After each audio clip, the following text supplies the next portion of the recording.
In the beginning, there was chaos in the grappling universe. Limbs flailed without purpose, holds were as fleeting as dreams, and the ground was a place of uncertainty. It was a time of grappling darkness. Then, in a moment of divine inspiration, the first wristlock was bestowed upon humanity by the grand masters of yore, illuminating the path of martial righteousness. Legend speaks of an ancient master, Grapplingus Maximus, who, while meditating under the sacred Bodhi tree of Bouts, received a vision. In this transcendent dream, the martial gods revealed to him the secret of the wristlock, a technique so profound and powerful that it promised to bring balance to the grappling forces. With this newfound knowledge, Grapplingus Maximus set forth to spread the good word. He traveled far and wide, demonstrating the holy wristlock to disbelievers and skeptics. Many mocked him, for they could not fathom the might hidden within such a subtle maneuver. But soon they witnessed its power, the way it could gently yet decisively guide an opponent to submission, like a shepherd leading a lost sheep back to the fold. The legend of the wristlock grew, and it was passed down through generations of grappling prophets. Each added their own flair, their own interpretation, but the essence remained unchanged. The wristlock was a symbol of control, a testament to the idea that true power lies not in brute force, but in skill and finesse. And so, the Church of Wristlocks was born, a sanctuary for those who sought the higher truths of grappling. Here, the wristlock is not just a technique, it's a philosophy, a way of life. It teaches us patience, precision, and the art of seizing the right moment. For in the world of martial arts, it's not the loudest voice that prevails, but the one that moves with purpose and grace. Brethren, as we congregate in the sacred dojo of the Church of Wristlocks, let us reflect upon the core doctrines that guide our practice and illuminate our path. The principle of precision over power. In our hallowed art, the wristlock is not merely a technique, it is a symbol of the triumph of skill over brute strength. We believe that the smallest joint, when manipulated with expert precision, can humble the mightiest of opponents. It's not about how hard you can hit, but how strategically you can apply a twist. The sanctity of the wrist. In the Church of Wristlocks, the wrist is revered as a sacred site, a temple of potential.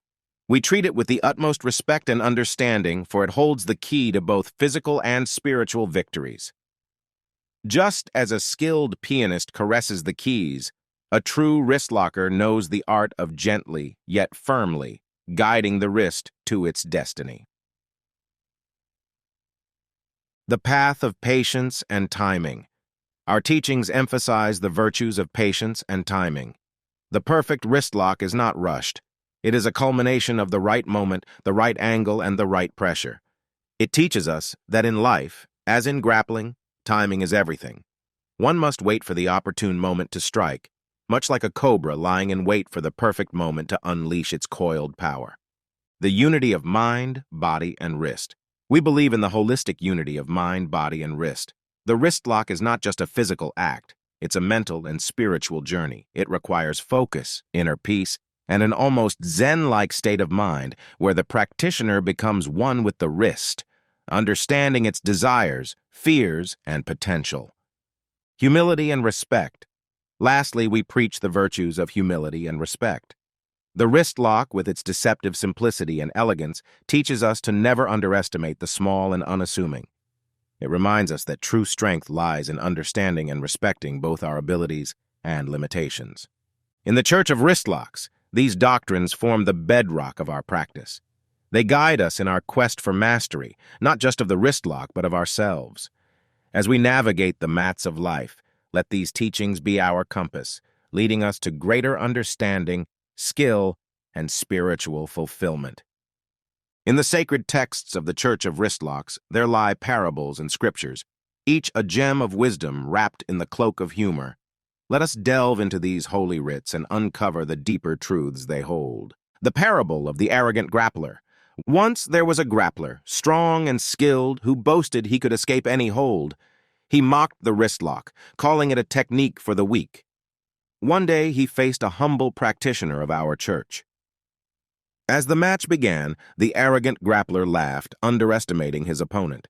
But lo, in a swift, almost poetic motion, he found himself caught in a wristlock, gentle yet inescapable. Thus, the scripture teaches, "He who underestimates the wrist shall find himself locked in its embrace." The scripture of the wandering joint. And so it was written, the joint that wanders away from the path of caution will inevitably find itself in the land of locks. Respect thy joints, and they shall serve thee well. The parable of the two disciples. Two disciples of the church debated which was more important, speed or technique. They challenged each other to a match to settle their dispute. The first disciple, quick as lightning, attempted to dazzle with speed, but lacked control. The second, slower but meticulous, waited for the right moment and applied a wrist lock with impeccable technique. The fallen disciple learned that in the realm of wrist locks, precision and patience triumph over haste, the scripture of the unseen victory. In the shadows of doubt, the wrist lock awaits, unseen, underestimated, yet ever powerful. For in the art of grappling, the greatest victories are those that no one sees coming. These parables and scriptures serve as moral compasses, guiding us on our journey. They teach us to respect the art, to value precision over arrogance, and to understand that in the world of wrist locks, the most profound victories are often the most subtle. In the annals of the Church of Wristlocks, there are countless tales of miraculous victories and enlightening experiences. Here are some of the most inspiring testimonies from our faithful flock. The tale of Sister Gripolo. Sister Gripolo was a novice, doubtful of her path in the art. However, during a pivotal sparring session, she executed a wrist lock so sublime, so perfect in form and function, that it was said to have brought a tear to the eye of the Grandmaster himself. From that day, she became a beacon of hope, proving that even the humblest among us can achieve greatness. Brother Twist's revelation. Brother Twist, known for his skepticism, experienced a revelation one fateful evening.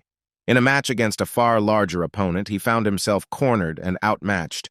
In a moment of desperation, he remembered the teachings of the church and applied a wrist lock with such finesse that his opponent tapped out in awe.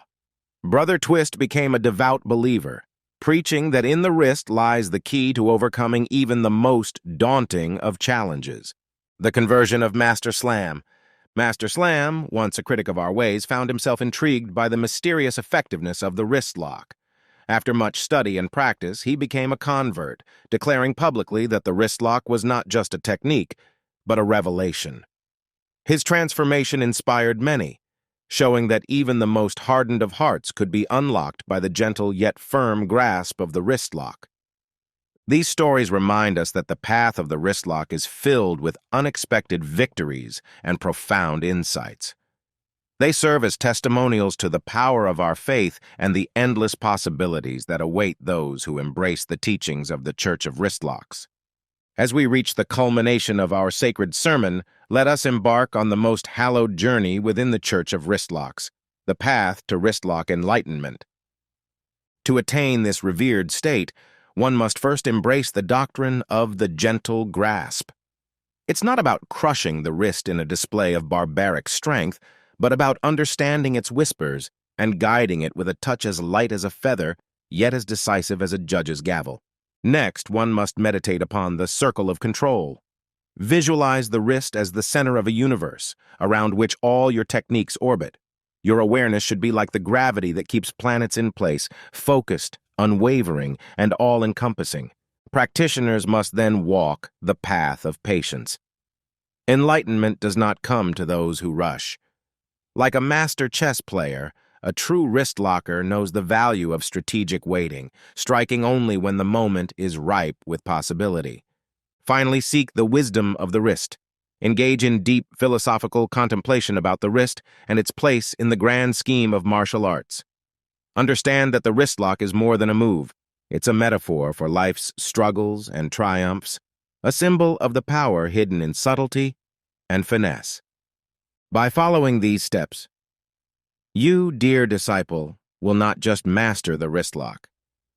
You will become one with it, It will guide you in your moments of doubt, strengthen you in your times of weakness, and enlighten you in your quest for knowledge. So go forth, practitioners of the sacred wristlock, armed with the wisdom and humor of our teachings. Spread the good word, share the divine grip, and remember, in the Church of Wristlocks, every handshake is an opportunity for enlightenment.